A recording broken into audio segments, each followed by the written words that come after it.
Once upon a midnight dreary, while I pondered, weak and weary, over many a quaint and curious volume of forgotten lore, while I nodded, nearly napping, suddenly there came a tapping, as of someone gently rapping at my chamber door. "'Tis some visitor," I muttered, tapping at my chamber door.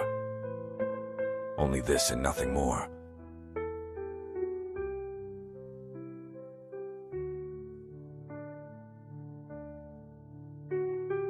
Distinctly I remember it was in the bleak December,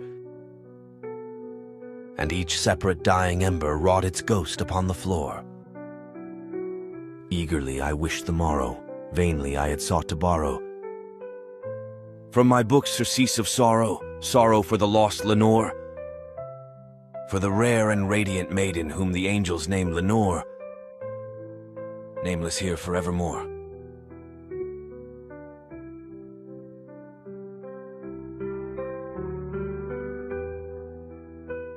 And the silken, sad, uncertain rustling of each purple curtain thrilled me, filled me with fantastic terrors never felt before. So that now, to still the beating of my heart, I stood repeating, "'Tis some visitor entreating entrance at my chamber door. Some late visitor entreating entrance at my chamber door. This it is and nothing more."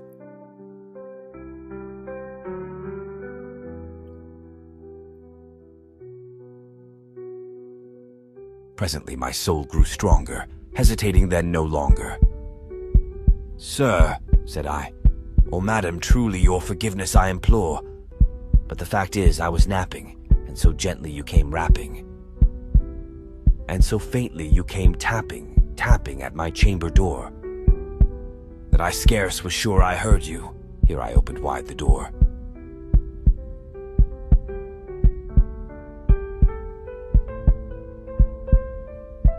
Darkness there and nothing more.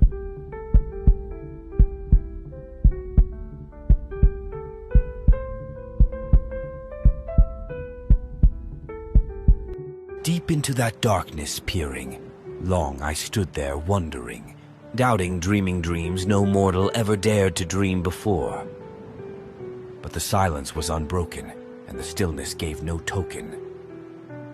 And the only word there spoken was the whispered word, "Lenore?" This I whispered, and an echo murmured back the word, "Lenore!" Merely this and nothing more.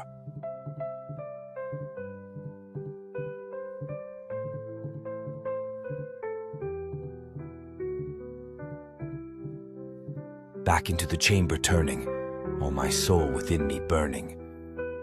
Soon again I heard a tapping somewhat louder than before. "Surely," said I, "surely that is something at my window lattice. Let me see then what thereat is, and this mystery explore. Let my heart be still a moment, and this mystery explore. 'Tis the wind and nothing more."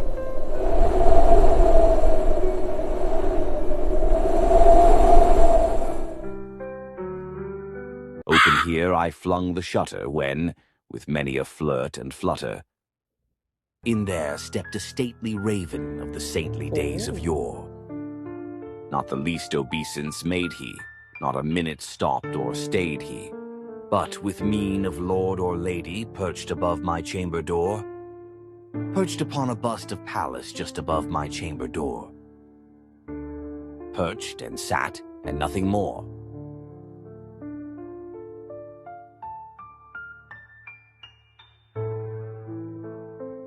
Then this ebony bird beguiling my sad fancy into smiling, by the grave and stern decorum of the countenance it wore.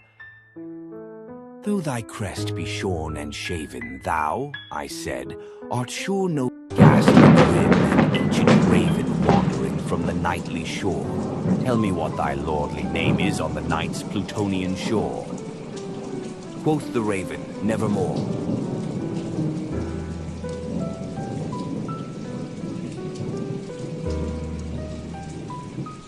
Much I marveled this ungainly fowl to hear discourse so plainly, though its answer little meaning, little relevancy bore. For we cannot help agreeing that no living human being ever yet was blessed with seeing bird above his chamber door. Bird or beast upon the sculptured bust above his chamber door, with such name as Nevermore.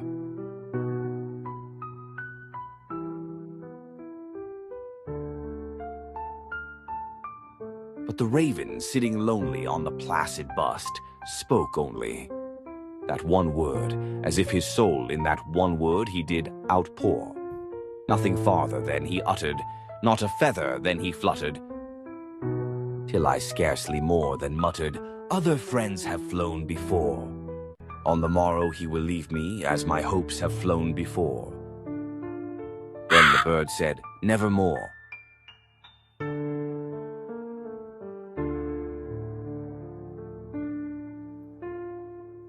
Startled at the stillness broken by reply so aptly spoken, doubtless, said I, what it utters is its only stock and store, caught from some unhappy master whom unmerciful disaster followed fast and followed faster till his songs one burden bore, till the dirges of his hope that melancholy burden bore, of never, nevermore.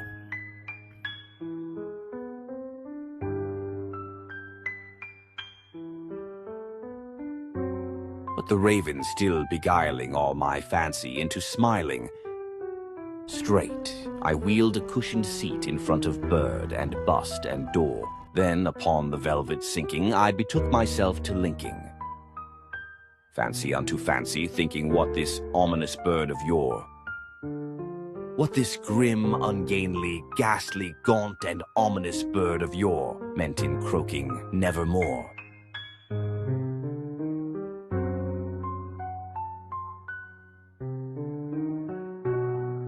This I sat engaged in guessing, but no syllable expressing, to the fowl whose fiery eyes now burned into my bosom's core.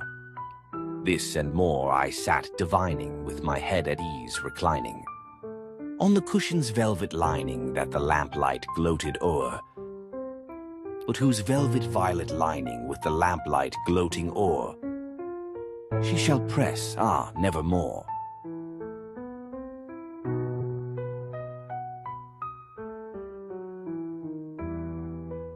Then, methought, the air grew denser, perfumed from an unseen scent, swung by seraphim whose footfalls tinkled on the tufted floor. Wretch, I cried, thy God hath lent thee, by these angels he respite, and nepenthe from thy memories of Lenore. Quaff this kind nepenthe, and forget this lost Lenore. Quoth the raven, nevermore.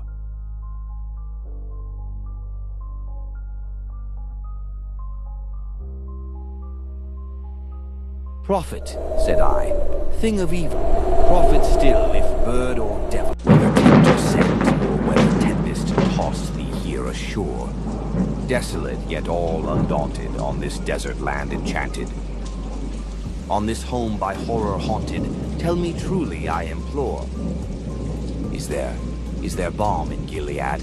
Tell me, I implore. Quoth the raven, nevermore.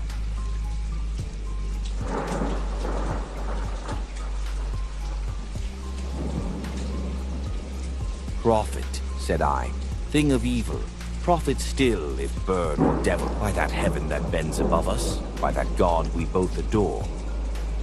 Tell this soul with sorrow laden if, within the distant Aidenn, it shall clasp a sainted maiden whom the angels name Lenore. Clasp a rare and radiant maiden whom the angels name Lenore. Quoth the raven, nevermore.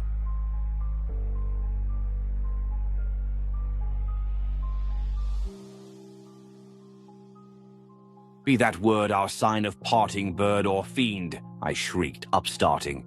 Get thee back into the tempest and the night's Plutonian shore. Leave no black plume as a token of that lie thy soul hath spoken. Leave my loneliness unbroken, quit the bust above my door. Take thy beak from out my heart and take thy form from off my door. Quoth the raven, nevermore.